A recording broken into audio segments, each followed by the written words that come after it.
Leveraging leadership strengths. What does performance improvement mean to most people? Fix something that's wrong.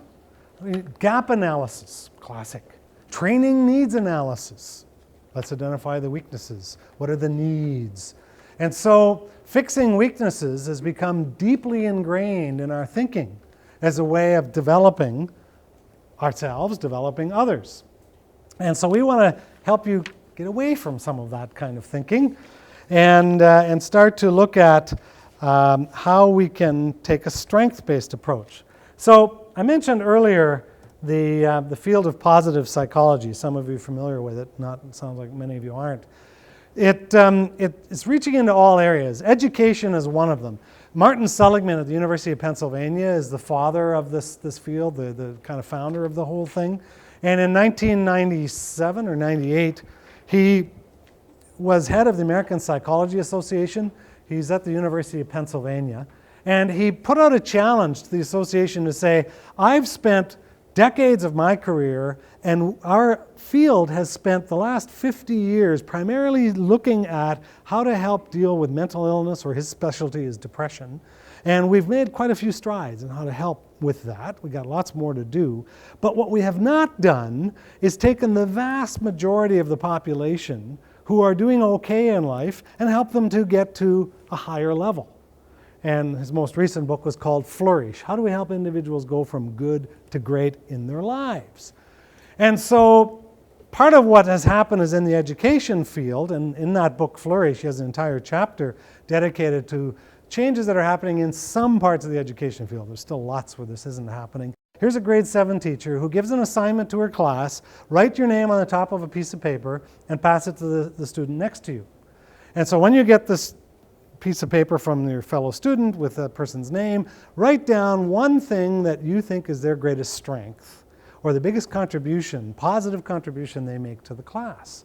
So write that down, goes around. So it goes all around the class. At the end, everybody gets their sheet of paper back with 20, 30, whatever number of kids are in the class, comments listing all their strengths.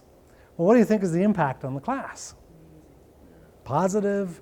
Energy is positive. She did a number of other things. This whole field has things like gratitude lists, the 3 best things exercise. There's a whole series of other things that happen throughout the year. But we're going to just follow this story through.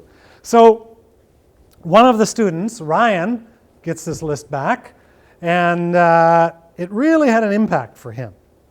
And so as the story continues, Ryan, 10 years later or so, joined the U.S. Marines and was sent overseas, went to Iraq, and unfortunately was killed in action.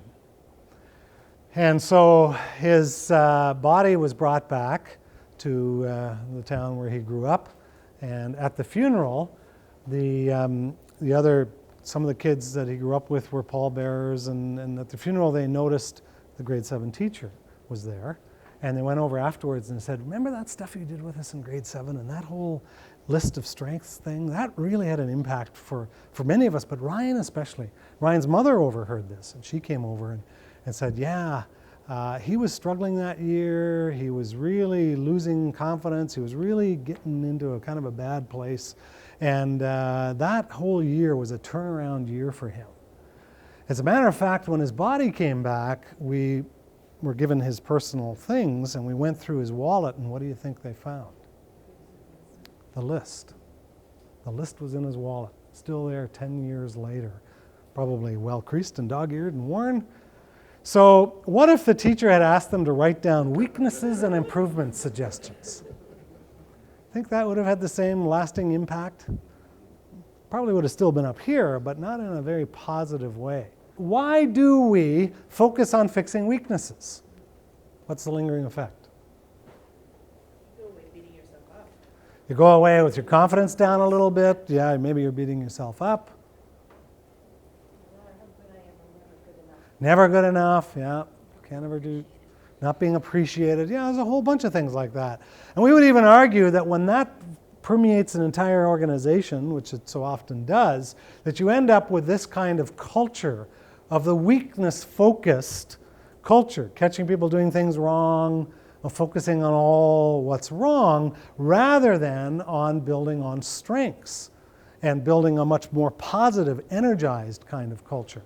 My favorite example here on this is you look at the point, for example, see the worst in people, bring out the best in people.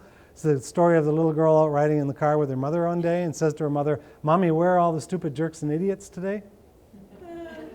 And her mother says, "Oh, they only come out when your father's driving." Isn't it amazing how just some people bring out the worst or the best based a lot on what we're expecting?